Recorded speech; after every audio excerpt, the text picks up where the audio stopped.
Let's see the question is given to vector a and b, 3i a है 3i plus j plus k and b is i minus j minus के।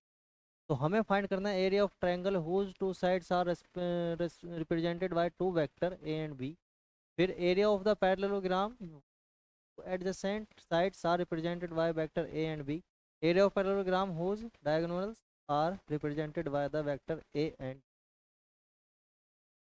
हम इसमें use करेंगे दो vector की one है cross product a cross b is equal to होता है a का b का magnitude sine theta.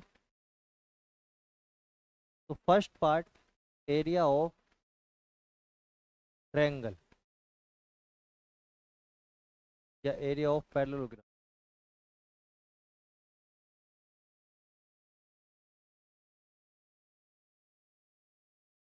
Area of parallelogram will be equal to a cross b, अगर दोनों ए बी क्या है उसकी साइड्स हैं, ठीक है। तो ए और बी, अगर सेकंड है area of triangle, area of triangle. तो जब ए और बी उसकी साइड्स थी पैरेललोग्राम की, उसका एरिया था ए क्रॉस बी। अब हमें निकालना है एरिया ऑफ ट्रायंगल। तो अगर हम उसका हाफ करते तो क्या मिल जाएगा हमें एरिया ऑफ ट्रायंगल, जैसे एरिया ऑफ पैरेललोग्राम में हमें मिल गया, ठीक है। अगर इसका हाफ कर दें, ये क्या है कंप्लीट ए है और ये वेक्टर बी है, तो कंप्लीट का एरिया ए क्रॉस बी, ठीक है। अगर हम इसका हाफ कर दे तो हमें ये वाला एरिया मिल जाएगा, तब ट्रायंगल का एरिया, ठीक है। तो area of triangle is equal to होगा 1/2 ए क्रॉस, ठीक है। और थर्ड है इसमें area of the parallelogram whose diagonals are represented by A and B. अगर ए और बी को हम क्या माने, डायगोनल माने, मतलब ये d1 और ये d2, तो पैरेललोग्राम का एरिया क्या होगा। तो in terms of diagonal area of parallelogram AP is equal to होगा हाफ ऑफ d1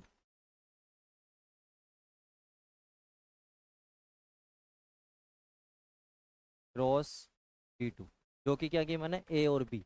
तो इसका एरिया भी कितना होगा, हाफ ए क्रॉस बी, और इसका होगा ए क्रॉस बी, और इसका होगा हाफ ए क्रॉस। यही हमें फाइंड करना है। तो तीनों में एक ही चीज कॉमन है, ए क्रॉस बी। तो ए क्रॉस बी को फाइंड कर लेते हैं, फिर अपन तीनों के एरिया आराम से लिख देंगे, ठीक है। एरिया ऑफ ट्रायंगल, तो ए क्रॉस बी फाइंड करते हैं सबसे पहले। 3i प्लस जे प्लस के आई माइनस जे माइनस के। तो ए क्रॉस बी अगर दो वेक्टर गिवन होते हैं हमें, तो हम निकाल सकते हैं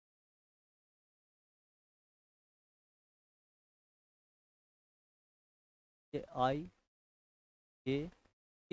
तो पहला वेक्टर था 3 + j + k, दूसरा था i - j - k, ठीक है। तो यहाँ से i के कंपोनेंट लिखेंगे।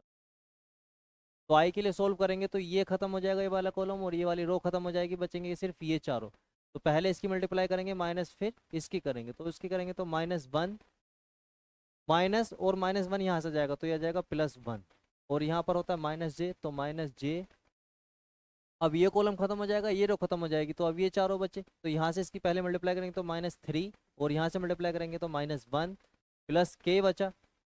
तो k के लिए ये रो कॉलम खत्म हो रही है, रो वाली, ये वाली रो खत्म, तो यहाँ से पहले इसकी मल्टीप्लाई करेंगे और फिर इसकी करेंगे, पहले इसकी करेंगे और फिर इसकी मल्टीप्लाई करेंगे, ठीक है।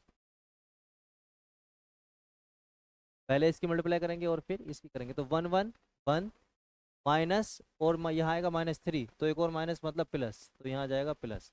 तो ये जो आया क्रॉस प्रोडक्ट वो आया अपने पास, ये तो +- 1 -1 और +1 0 हो जाएगा, और यहाँ -3 और -1, तो -4 और एक माइनस बाहर है, तो आ जाएगा +4, तो +4j, और ये आ जाएगा +4k। ये आ गया ए क्रॉस बी, ये आ गया अपने पास ए क्रॉस बी। अब इसका मैग्नीट्यूड निकालेंगे, ए क्रॉस बी का मैग्नीट्यूड कितना होगा, जे वाले का स्क्वायर 16 प्लस के वाले का स्क्वायर 16, ठीक है। तो ये आ जाएगा √2 ए क्रॉस बी। तो ए क्रॉस बी का मोड किसका एरिया था, ए क्रॉस बी का मोड पैरेललोग्राम का एरिया था, ठीक है, तो वो आ जाएगा अपने पास 16√2, या इसे लिख सकते हैं अपन एरिया ऑफ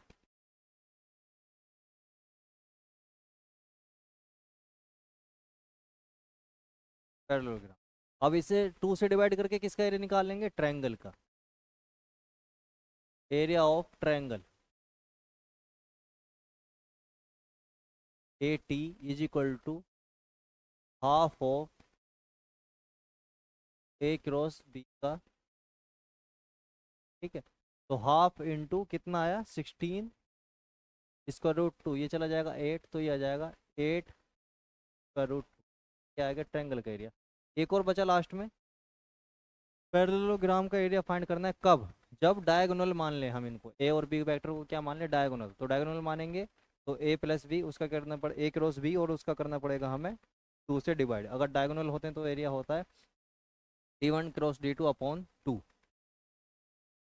ठीक है। तो area of parallelogram, area of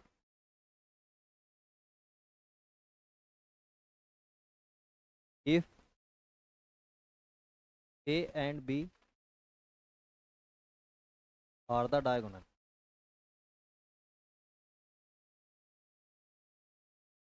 then area of parallelogram होगा half of A cross B.